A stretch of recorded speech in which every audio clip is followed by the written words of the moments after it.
All right, go ahead and send in your answer if you haven't yet. About 10 more seconds. All right, we got 63. Is that all we got? We're missing a couple. Yeah, looks like about it. Yeah, I think that's everybody. Okay, let's see what you guys said. So most of you are saying false. 89% of you are saying false. So yeah, so there are two types of what we call ossification, okay, which is the development of bones, okay.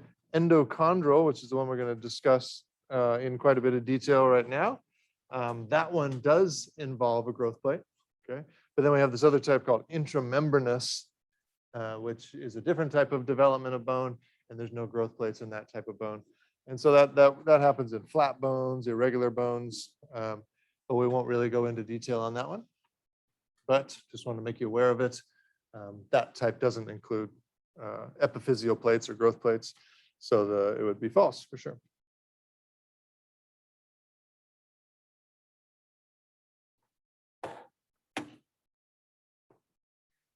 Give you a sec to finish writing that down.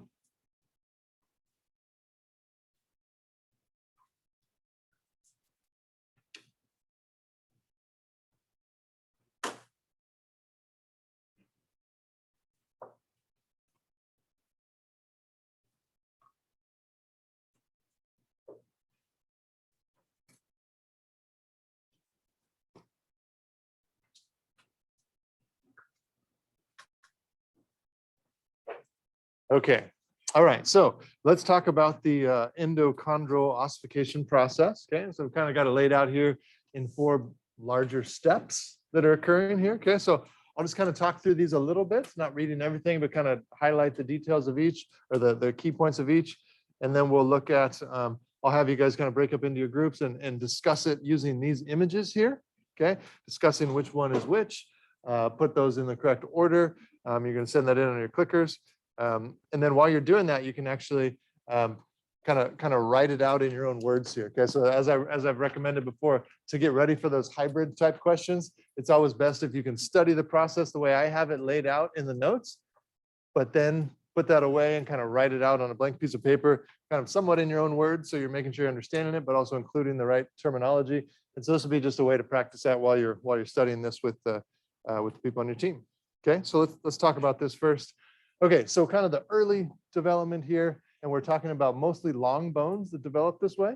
Okay, and we have what are known as chondroblasts. Okay, so those are cartilage cells, chondro, right, that are blasting out the cartilage matrix. Okay, just like the osteoblast would be doing.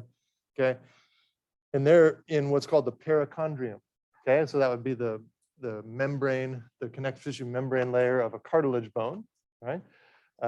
Those are going to differentiate into osteoblasts. So that means they pretty much just switch over to become osteoblasts instead of chondroblasts. Okay, and this would happen sometime during the fetal development of long bones. Okay, so remember the fetal skeleton is just fully hyaline cartilage, and then slowly it switches over to start becoming bone. So we're kind of talking about that process of starting as cartilage and then becoming bone. Okay, and so the perichondrium also then converts into the periosteum, right? So we're switching from cartilage to bone. And this is all related to blood supply entering those bones and then kind of causing these cells to change, okay? From there, those osteoblasts start making a bone collar. So they just make this outer rim of bone around the cartilage bone. And pretty much what that does is it cuts off the chondrocytes on the inside of that cartilage bone from blood supply, because it just has this like bone collar around it. And so those chondrocytes start to die. Okay, that leaves these cavities that are inside the bone. Okay, and then surrounded by calcified cartilage. So just cartilage is pretty much dying. Okay, and from there we get what's called the primary ossification center, which is those osteoblasts come in and replace that cartilage that's this kind of dying cartilage. Okay, this is where we get some of our early spongy bone. This bone collar thickens even more. And then the osteoclasts come in and create a hole in the bone collar. Okay, and then that hole is the place that the blood vessels can enter the bone to start feeding it the blood supply that it needs. to start really ossifying the whole bone. Okay, and then we get secondary ossification centers, which are in the two ends of the bone, the epiphyses. Okay, and then we start hollowing out the middle of the bone to create that medullary cavity. Okay, and then finally the osteoclasts degrade most of the spongy bone to create in the middle to create that medullary cavity, and then we start filling it with bone marrow. Epiphyses will finish ossifying, and then the only place we have cartilage left is in those epiphyseal plates and on the end of bones where we're gonna have the joints. Okay, so that cartilage that is there in the growth plate and on the end of bones is still part of that original cartilage that was the whole bone at one point. Okay, so yeah, take a second, kind of walk through what's going on in these different pictures. I'm going to open the clicker thing up. You're going to put the letters in the right order. Okay, so not A, B, C, D, but what's the right order of those four. Okay, and then again, if you want to kind of write it out here in your own words, that would be a great idea. Okay, go ahead.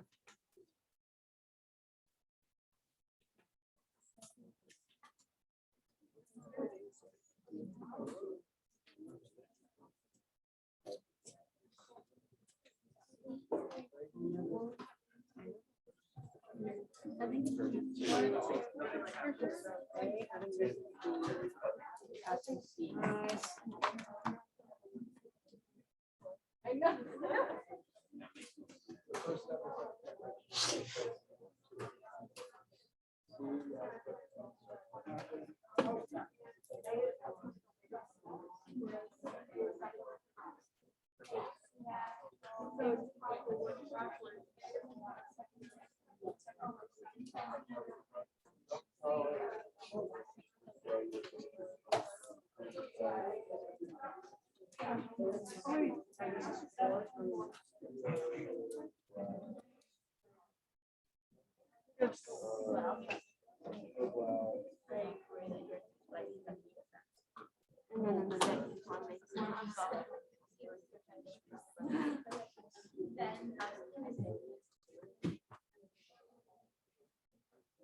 That got it.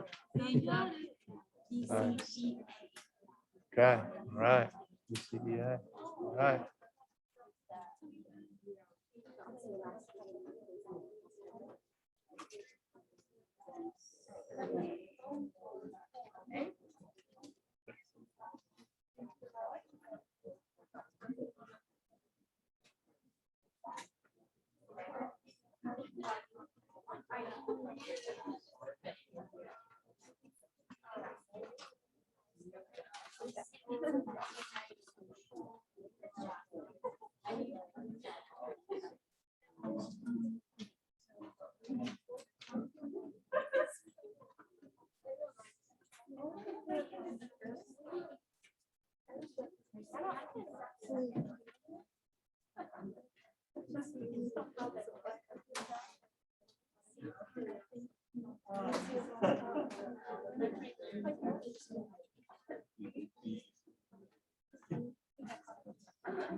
All right, so maybe about another 30 seconds or so.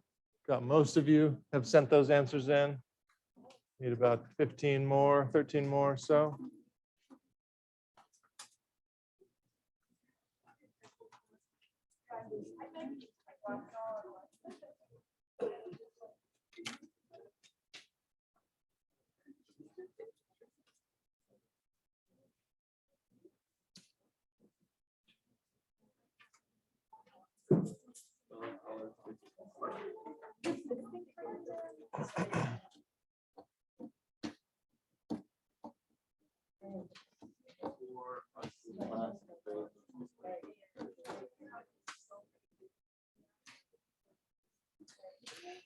All right, got 66 of you. That's probably about it. Send it in. If you haven't, make sure you hit that send button. I think that's most of you. Oh, 67. Good. That's probably about everybody now. All right, let's see what you guys said. So yeah, 69% of you are saying B, C, D, A. Okay, so you're saying 1, 2, 3, and then 4 is what most of you are saying. Okay, So let's talk about what's kind of going on in each one there a little bit. So in B there, what I labeled 1, we see that early bone collar forming, right? And this is kind of trying to depict chondroblasts. And then the yellower ones or browner ones would be the osteoblasts, right? So they're kind of converting from chondroblasts into osteoblasts, okay? We can start to see some of the chondrocytes that are here in the inside of the cartilage. They seem to be kind of normal cartilage cells at that point, okay? But then we see that bone collar forming around it, okay? And when we go over to here next, instead of kind of a healthy looking cartilage cell, now that's kind of supposed to be representing like a dead cartilage cell that got cut off from its blood supply, right? And so we start seeing these little cavities inside instead. And then instead of just having the bone collar, now some of that bone matrix is starting to spread towards the inside of the bone, okay? And the whole bone will be filled with spongy bone at that point before we move into the next stages, which would be D over here, where now we get the entry of blood vessels, both in the primary ossification center, which is in the center of it, in the medullary cavity, or in the diaphysis, and then the secondary ossification centers, which are in the epiphyses, the 2 ends of the bone, right? So we get blood vessels kind of infiltrating all 3 of those spots with the help of the osteoclasts, right? Because the osteoclasts kind of drill a little hole for the blood vessels to get in, right? And then the blood vessels can come in and start delivering blood supply, which helps grow that new bone, okay? And then we see those cells being turned into osteocytes instead of chondrocytes, okay? And then finally, we go over here, we can see these big osteoclasts hollowing out the center of the bone, right? So they're creating that medullary cavity, right? We see the osteocytes still there.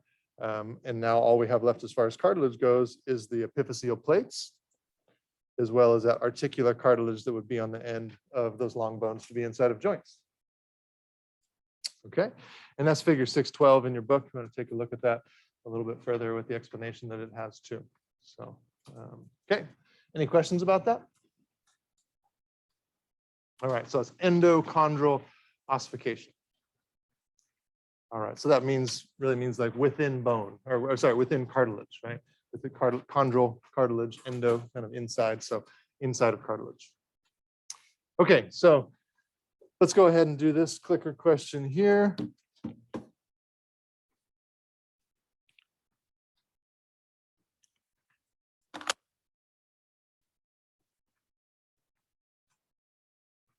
Yeah, feel free to talk to each other.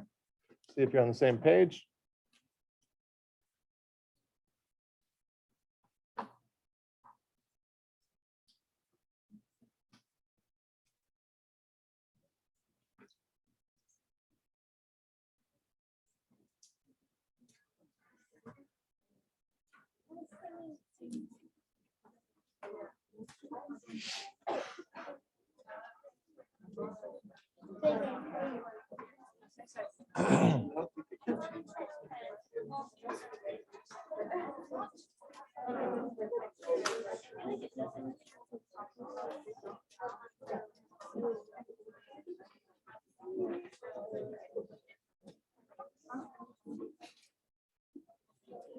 All right, go ahead and send in your answer. Give you a few more seconds here.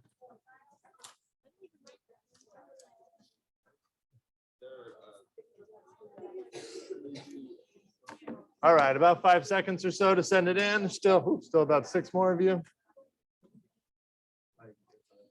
All right. Okay, almost got everybody. There we go. Back to 67. Good. Okay, so the vast majority of you, 88%, are saying B. Oh, sorry. Come back to that.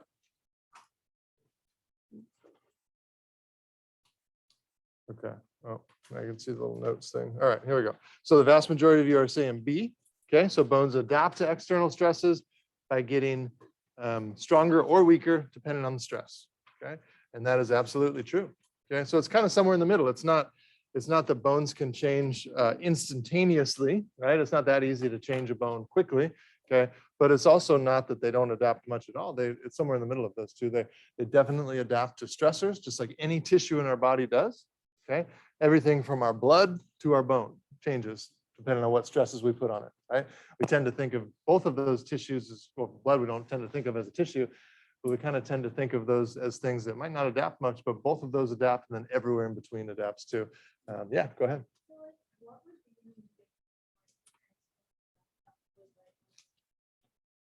Yeah, so well, we can talk about on in both ways. So for example, not weight bearing for a while, right? So if you get sick and you end up being in bed for a long time, your bones get thinner. Your body just says, we don't need to dedicate the resources to making these thick bones if there's no stresses put on them. And so the osteoclastic activity increases quite a bit. The bones become thinner, weaker. Okay, and then just the opposite happens when that person gets out of bed and stops their bed rest. Their bones start thickening again, right? And so that's kind of a whole body example. But the other example that we'll talk about in a second too was that kind of famous study that really showed this with tennis players when they looked at their forearm, their radius, and all that, showed that they're on their dominant hand, it had quite a bit more thickness than the other one. And so yeah, just all those types of things. But really anything that we do, if it's some kind of an activity that puts stress on bone, that bone will thicken in certain areas. But then anything we don't do also causes our bone to thin in certain areas, right? So the body's just incredibly efficient that way, that it's not going to put resources into places that it's not being used, right? So yeah, good question. Okay, other questions on that? Go ahead, Zoe. From bone, yeah, so many places actually, yeah. So we have many blood vessels in bone, but when we're talking about compact bone, so definitely all around the outside of bone. So when we have that, the periosteum is full of blood vessels, so little tiny blood vessels. So we have larger arteries coming to the area around bone, and those are going to get to really small arterioles, and then those are going to split off into capillaries. And so our periosteum is just full of little capillaries as well as arterioles. And then there's little small canals that can allow those arteries to go transversely through the bone into the bone, and then enter into those osteons, and then move up and down those canals. And so really, it's not just kind of like one point or the other, but it's usually somewhere in the middle of the bone. We have those entry points, but then we also have entry points on the ends of bones too. So it's really all throughout. Yeah. So it wouldn't be like inside of a joint necessarily, but kind of on the ends of bones, on the outside of joints is kind of where it would happen. Yeah. Yeah, it's a great question. Yeah. Okay. All right, so let's talk a little bit about how bones grow. There's really two types of bone growth. Okay, the first one is appositional growth, and that just means thickening of bone. Okay, and this is the only type of growth that you can have in your bone after your growth plates close. Okay, so really this is made up of those osteons, more of those osteons being added to the outside of the bone for those bones to become thicker. Okay, and the osteoclasts in a breaking down some of the inside of the bone to kind of expand the medullary cavity, while the outside of the bone, the compact bone, becomes thicker. Okay, and then elongation of bones is always going to happen at the epiphyseal plates, or growth plates. And this is an image of an X-ray of an ankle with growth plates that are not closed yet, right? And so you can see it looks like a joint, right? And it is a joint actually. And so you can see those spots that really just looks like it's broken between because that's where the cartilage is, right? And so the cartilage is kind of getting pushed outwards, and we'll see that on the next slide. But that cartilage is moving up. The bottom part of that cartilage kind of ends up turning to bone, and then the top part we make new cartilage, so that line keeps moving its way up. Okay, and so this is kind of how that works. If we're looking at the green as the cartilage growth plate, and the yellow as the kind of new cartilage cells, and the blue is the bone. And so as that cartilage, the green will start to calcify and turn into bone, and then that yellow is making new cartilage cells, so it moves its way up, right? And then the blue, the part that was cartilage before, is now bone, right? And so we just keep making more and more cartilage as it's moving up. The line right behind it is now bone, and just keeps working its way up until eventually, because of different hormonal shifts and different things around adolescence, the whole thing will eventually calcify and become bone. Okay. Any questions about any of that so far?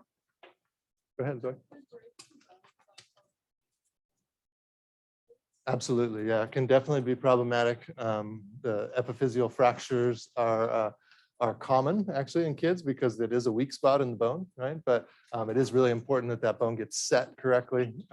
But if it's a bad enough fracture to where there's like some shattering in there and some compression of the epiphyseal plate, sometimes that can make the growth stop completely. And so then, yeah, in certain people that have had a bad enough epiphyseal fracture or one that was never set properly, like I've seen people that have like a radius that's much shorter than their ulna because of that situation, right? And so sometimes they have to do surgery to kind of help try to correct that. But if they catch it too late, then the growth might just be stopped. Yeah, so it can definitely be an issue. Yeah. Question. Okay, so talk a little bit about hormonal control of bone. So growth hormone is definitely important for this. This comes from our anterior pituitary gland. We'll get into this a lot more next semester when we get into the endocrine system, okay? But this is really driving a lot of the growth that we see at the epiphyseal plate, okay? And then the sex hormones, testosterone in males and estrogen in females, are also responsible for stimulating a lot of that growth, okay? They actually directly stimulate those chondrocytes to grow and lay down that new layer of cartilage above the old layer of cartilage, okay? And then, so the testosterone and estrogen are responsible for that. And then there are sex-specific features in our skeleton, right? So males tend to have thicker bones than females. Then females obviously females and males have a very different looking pelvis, right? It's just for one example. Other examples would be the jawline in males is typically different than females. Eyebrow, the brow and some of those cranial bones is different in males and females. And so some of those differentiations in the skeleton are driven by these different sex hormones that are prominent. Okay, and then the sex hormones are most likely responsible for stopping the growth too. And so ossification of the epiphyseal plates is most likely driven by, actually the more research that we see on this, it actually looks like it might be more driven by estrogen in both males and females, but it's not completely understood yet exactly what causes that. But yeah, go ahead, Bob. So I heard that 2 years after a girl starts her period, her bones typically stop maturing. Is that connected to this? 2 years after? Yeah, that would be too early for sure. Yeah, because so the bones, I mean, that would mean that they don't get any taller at that point too, which wouldn't be the case. But actually, that's when estrogen levels will start rising a lot more, is when the menstrual cycle begins, and so that would actually be stimulating a lot of growth in those bones. And so there's kind of this period of time before the end of puberty where most of the growth is, or not most of the growth, there's a lot of growth during adult or childhood too. But yeah, the estrogen spike that happens during the early stages of the menstrual cycle will be responsible for some of the lengthening growth for sure. So yeah. Other questions on that?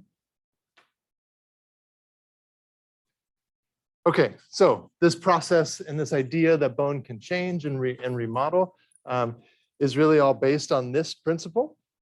And so this is an important principle in the body, and it's known as the SAID principle. Okay, and so what it stands for is there's going to be a specific adaptation to whatever demand we put on the body. Okay, so specific adaptation for imposed demand.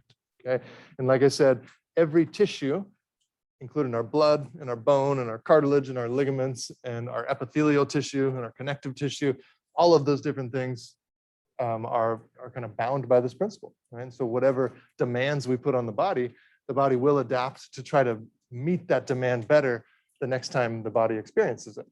Right? And or the reverse is true as well. If we don't impose a demand on a certain tissue, then that tissue shrinks and becomes weaker. So we're not wasting resources, right? And that's really this idea of the SAID principle. Yeah, go ahead.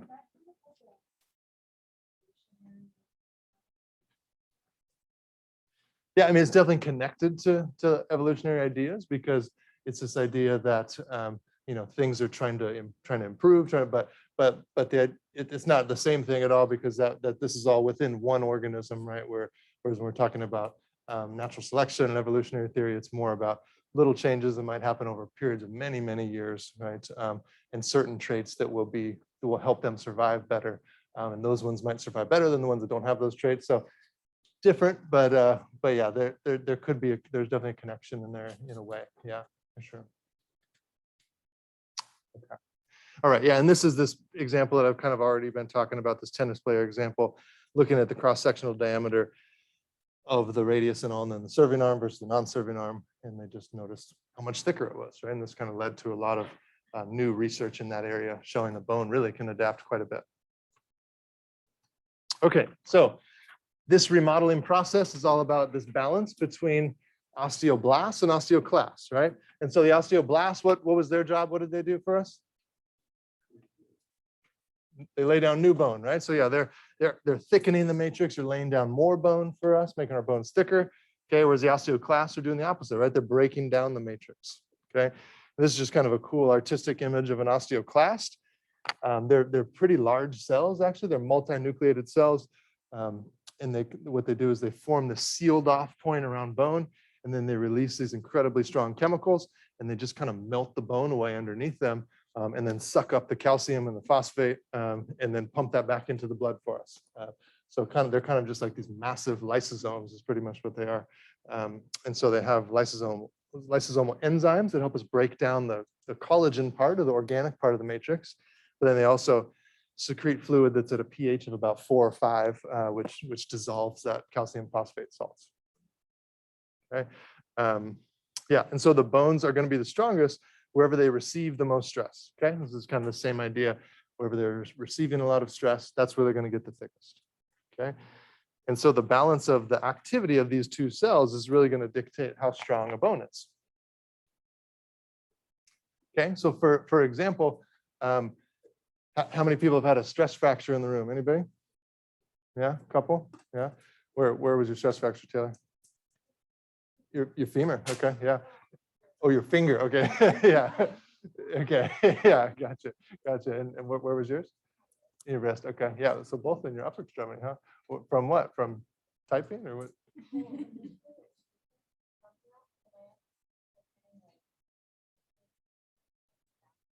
Oh, wow. Gotcha. Yeah. Okay. That makes sense. That's a little bit different. Yeah. Yeah. What about you? In your foot. Was it where? Fifth metatarsal? Second metatarsal? Which one? Second metatarsal. Yeah, that's one of the most common ones. That's what I was expecting some of you to say. So thanks for confirming that.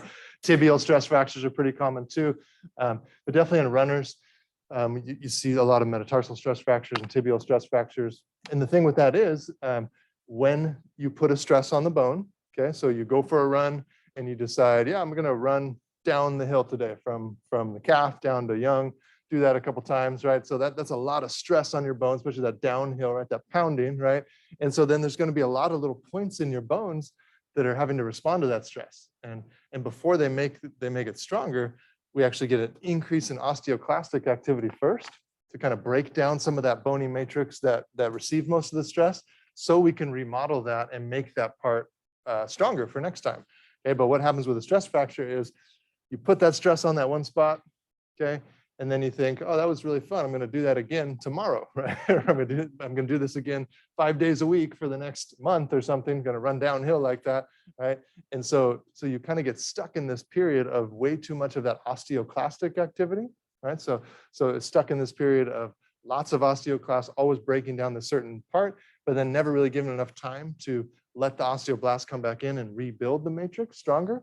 And so it just ends up kind of thinning a part of the bone right there. And that's really what a stress fracture is, just a one spot where there's kind of this intense level of osteoclastic activity where it gets thin. And it usually has something to do with not enough rest time and too much chronic activity, to where it leads to, no time to build back up, right? And so that's really what the kind of cause of a stress fracture is for the most part. Any questions on that? Okay, so a couple other hormones that are very important for bone health and bone strength are, we'll talk about two of them here, calcitonin and parathyroid hormone. Okay, so calcium levels in the blood are extremely important for health. Okay, and they're maintained at a very tight level of homeostasis. Okay, so if blood calcium levels get just a little bit too high or just a little bit too low, there's all kinds of things that are going to happen immediately in order to correct that problem. Okay, and so 99% of our calcium is in our bone. Okay, so this is just this big storehouse of calcium that our body can use if it needs to. If our blood calcium levels get low, we can go to the bone and pull some out and bring those calcium levels back up. If they get too high, we can take some of that blood, that calcium out of the blood and put it into bone to hold on to it for later. Okay. And so, so when we have a decrease in our blood calcium levels, this stimulates parathyroid hormone release. Okay. And that comes from a gland called our parathyroid gland. And that's going to directly stimulate the osteoclast to do their job and break down some bone, which that causes them to release calcium into the blood. Right. So we raise our calcium levels. And then these also inhibit the osteoblast too. Right? So we don't want the osteoblast taking calcium out of the bone or out of the blood and putting it into the bone because we already don't have enough calcium. So we're going to have the osteoclast add calcium to the blood and stop the osteoblast from doing their job. Okay. And we kind of have the opposite thing going on with calcitonin. Okay. So when we have too much calcium in the blood or an increase in calcium, this is going to lead to calcitonin release. And this one comes from the thyroid gland. Okay, so both those glands are right here. The thyroid glands right around your trachea, and the parathyroid glands are just these little collections of cells kind of embedded in the thyroid gland. We'll talk about those a lot more next semester. Okay, and they pretty much do, calcitonin does the exact opposite. Okay, it stimulates the osteoblast to pull calcium out of the blood and add it to bone, and it inhibits the osteoclast from breaking down bone and adding more calcium to the blood. Okay, so that's calcitonin and parathyroid hormone. Okay, so let's go ahead and do this clicker question. Go ahead and talk with the people on your team. Make sure you're on the same page.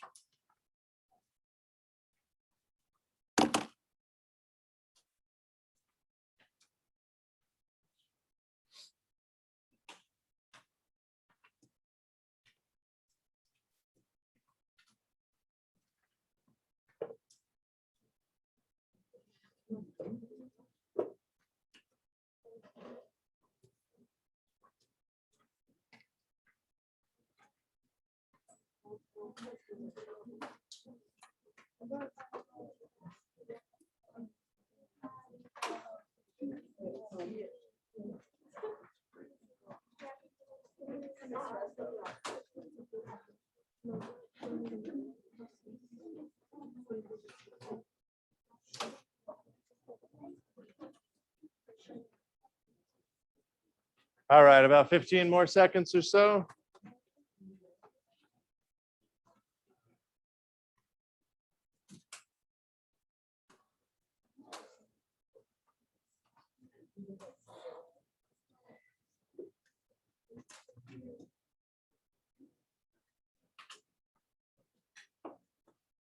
All right, anybody else? I think there's maybe two more of you that need to send it in still. Okay. All right, good. I think we got everybody there. Okay, let's see what you guys said. Okay, so 94% of you are saying D. Okay, so when low blood calcium levels are detected, the endocrine system releases parathyroid hormone, okay, which stimulates the osteoclast to break down bone and release calcium into the blood. Okay, any questions on any of that? Okay, so let's talk a little bit about different fracture types in the body. Okay, and so this is kind of shows you the 6 primary types of bone fractures. Okay, and so a fracture just means a broken bone. Okay, I know a lot of times there's a misunderstanding that people say, oh, it's just a fracture, like they think it's that means like a smaller thing. The fracture means a broken bone. Okay, and so there's definitely different types. Some can be worse than others for sure. So a spiral fracture is the result of some kind of twisting type force, some kind of transverse type force on the bone, right? And it usually ends up with not a clean straight line break, but kind of this spiral type break, right? Because the bone is twisting in that fashion. Okay, a compression fraction is common in vertebrae, especially in older people with osteoporosis, so that those vertebrae are smashing down on each other, especially when there's some kind of landing from a height or jumping. And if that bone is brittle, then the body of the vertebrae can just smash together, right? And that's a compression fracture. Comminuted fracture is one of the worst types of fractures for sure. This is kind of just like a shattering of bone, pretty much. This can happen when it's been something like run over by something really heavy or just smashed between 2 really heavy things, right? Usually with some twisting force as well. So lots and lots of fracture lines, not just one clean fracture line. Most of the time, that's going to require some kind of surgery to put that bone back together. An avulsion fracture, we've talked about it in terms of avulsing some skin, right? But you can also avulse bone. And most of the time, this will mean a chunk of the bone actually just comes off. Okay, and a lot of times this is due to so a real common place to have an avulsion fracture is the ankle. When you twist your ankle really bad with a lateral ankle sprain, a lot of times one of those ligaments, it has a tighter hold on the bone than the ligament does itself. So actually the other way around, the ligament itself is stronger than where it's holding onto the bone. And so the ligament will actually just pull a chunk of the bone off of the end of the fibula is a common thing for that to happen. And we see them in other places as well. Green stick fractures are fractures mostly that happen in kids when the bones are still pretty soft. And if you kind of picture like a green twig off of a tree, when you break it, a lot of times the bottom part will just bend and it'll stay connected, and then the top part will kind of pop up and come apart. That's pretty much what happens with a green stick fracture in a kid. And then an epiphyseal plate fracture is when there's some shifting of that plate and of that joint between the two bones. Okay. All right. So you get to get some practice reading x-rays here. Okay. So go ahead and see what you can come up with here. Check with the people on your team. It's going to be a numeric one on your clickers.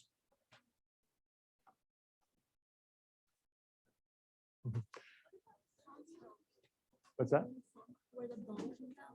What do you call it? Compound? Yeah, compound fracture. Yeah. Yeah, it's just not included in this set. That's just kind of any of these could, or not any of these, but multiple of these could result in a compound fracture. So that's just by nature exiting. It just the means skin. that the skin broke. Yeah. Mhm. Could you go back to the other side? Sure. Yeah. You can get some ideas. Yeah. You want to see? I'll go back and forth so you can kind of tell.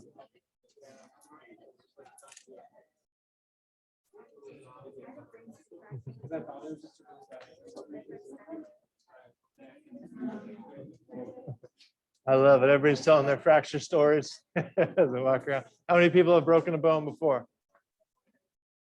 Yeah, okay, not too many. Just Yeah, spraying myself. some of you. Okay.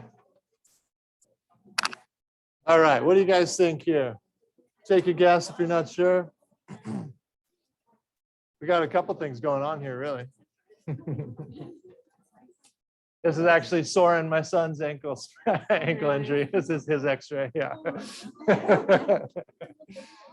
He fell off of a curb, a pretty high curb, and yeah.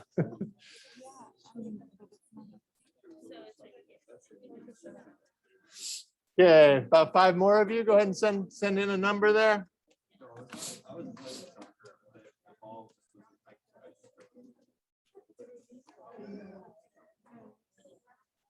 All right, three more of you still need to vote. Make sure you hit the send button. With these number ones, you got to use the send button.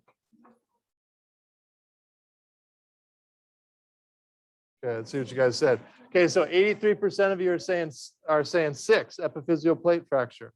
Okay, so where do you see that? On which bone? Well, where are we? First of all, what is this joint? What bone's this one right here? Tibia, okay.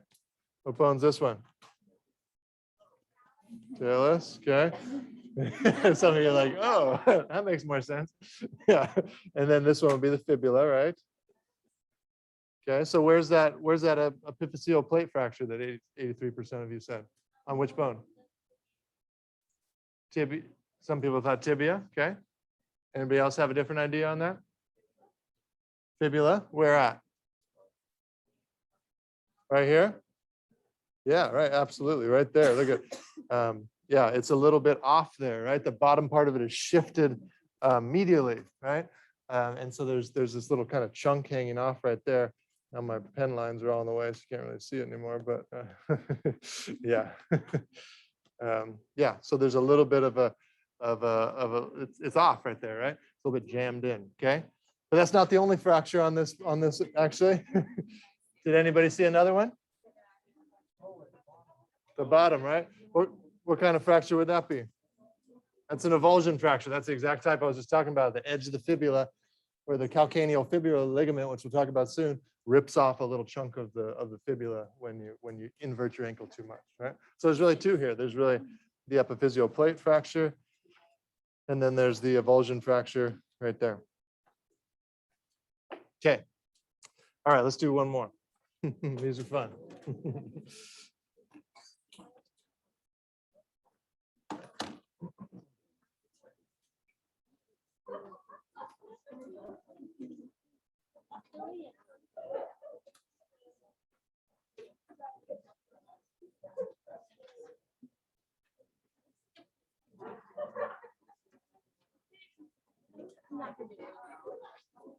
It's not my vibe.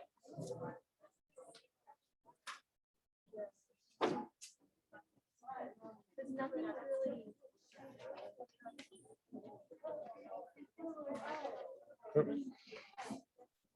Gosh, sorry. All right, take a guess here. Put a number in.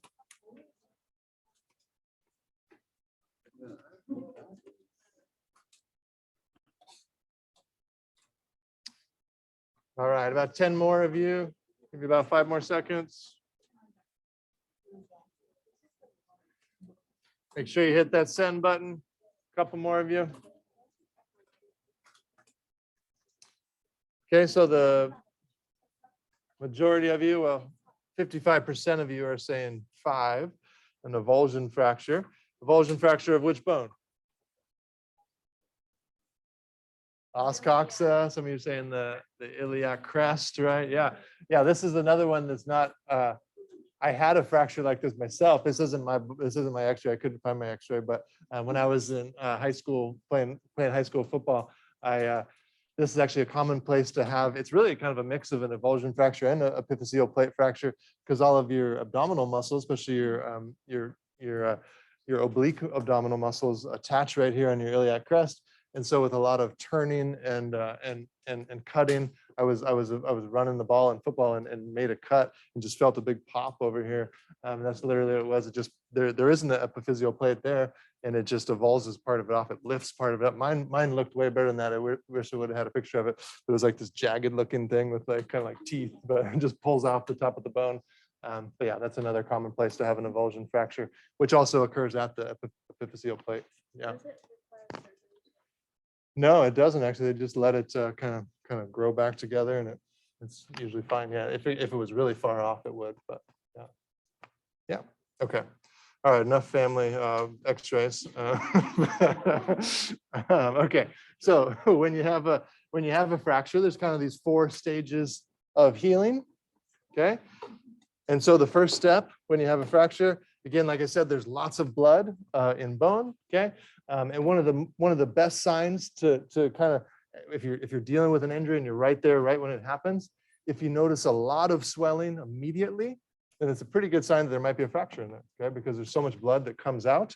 We actually create a hematoma inside the bone, and so there usually be kind of this one point where there's a big pocket of fluid, like immediately after a fracture. And other types of injuries will take a while for the swelling to come in, but with bones, it happens right away.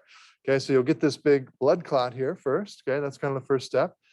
Second step is that blood will eventually become converted back into fibroblasts and chondroblasts. Okay, so we start laying down some cartilage there.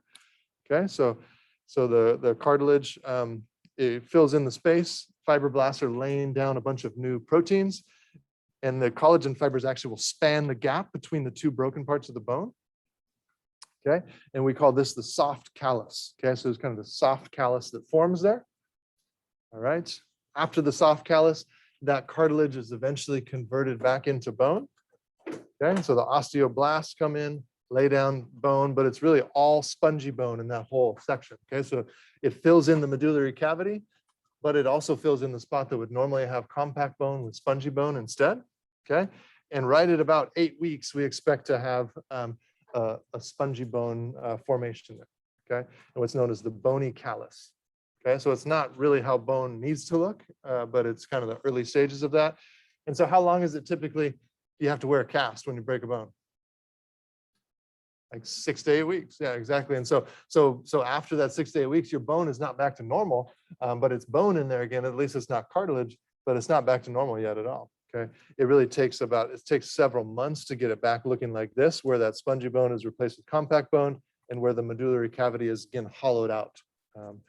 And so, yeah, so that's kind of the later process of converting it back to regular looking bone. Okay. Any questions on that? Okay, so again, I've kind of been referring to this the whole time, but the thickness and the strength of a bone is going to be all dependent on this balance between osteoblastic activity and osteoclastic activity. And there's a lot of things on this slide. You don't need to memorize every single one of those factors that are related to this, but I'll just highlight a couple of them here. A couple of things that stimulate osteoblasts are estrogen and calcitonin. Okay, we've kind of already talked about calcitonin as well as estrogen, but those estrogen levels are really important for healthy bone formation. Okay, and so this is why postmenopausal women, after their estrogen levels plummet, can move towards osteoporosis, because that estrogen is really important for bone thickness. Okay, on the osteoclastic side, inadequate exercise is extremely important, and then calcium intake, vitamin D intake, those are all very important things as well. Okay.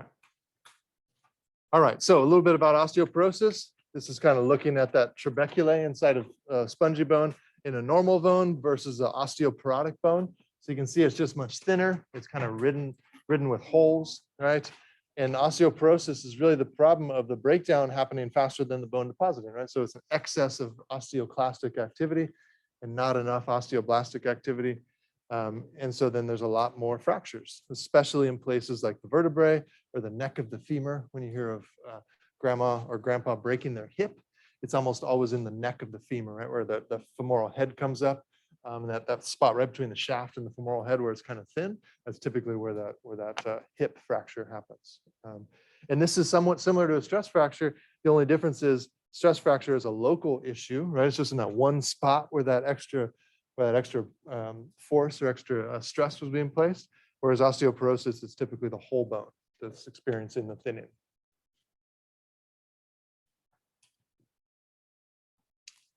Okay, so some risk factors, like I already said, postmenopausal women have a greatly increased risk, so much so that after the age of 80, 70% of females above the age of 80 have osteoporosis. Okay, so it's extremely common. Connected to low calcium intake and sedentary lifestyle. Okay, so not doing enough weight-bearing activity is majorly predictive of osteoporosis. Again, it's all about that SAID principle. If we're not putting a demand on it, then the body will adapt to the lack of demand, which means making your bones thinner. Okay, so definitely calcium and vitamin D supplements are very important. Vitamin D is important because it helps us absorb calcium from the gastrointestinal tract. Okay. Without much calcium, without much vitamin D, the calcium that we eat doesn't get into our bloodstream. Okay, exercise is very important, and there's some evidence for hormone replacement therapy in women after menopause, but there's also a lot of risks of heart attack and other things with estrogen replacement therapies, and so it's not really a super common way to do it. Just kind of depends on. There's lots of different types of estrogen replacements, but there are some risk factors there too. So resistance training is one of the things that's really helpful for osteoporosis. And so they do lots of studies where the researchers will go into retirement homes and get those elderly people lifting weights. Honestly, they put them on a weightlifting plan, and they can see their bone mass density increase pretty rapidly, and it's super helpful, helpful for their longevity, for their strength. Because a lot of times what happens is that after that hip fracture, that kind of makes them bedridden for a long time. A lot of times they end up in bed, and they're much more susceptible to things like pneumonia and things like that. And a lot of times that's the cause of death is pneumonia. But it really was brought on by lack of mobility, a lot of times caused by osteoporosis. So, yeah, go ahead, Sita. So what about in just for women? With men, men can definitely have osteoporosis. It's just a much lower prevalence, but it's definitely a thing in men too. But because of the hormone issue with estrogen, it makes it just much more prevalent in females. Yeah, but men can have osteoporosis as well, for sure. Okay, and then another bone-related issue is called osteomalacia. And this is really softening of bone. If this happens in kids, this is called rickets. Okay, and rickets is a disorder that's pretty common in the tropics, that is related to not enough vitamin D intake for the most part.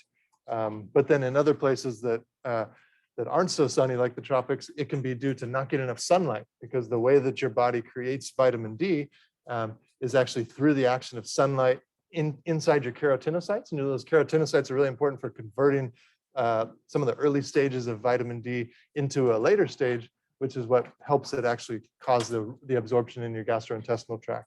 So that's, yeah, that's osteomalacia. All right, guys, have a great rest of your day. Good luck on the practical tomorrow, and we'll see you on Friday.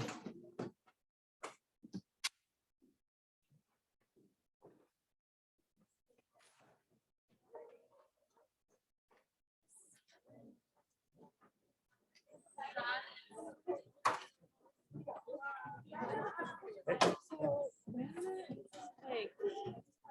whole break, Uh-huh. I need to like package my energy again. Okay.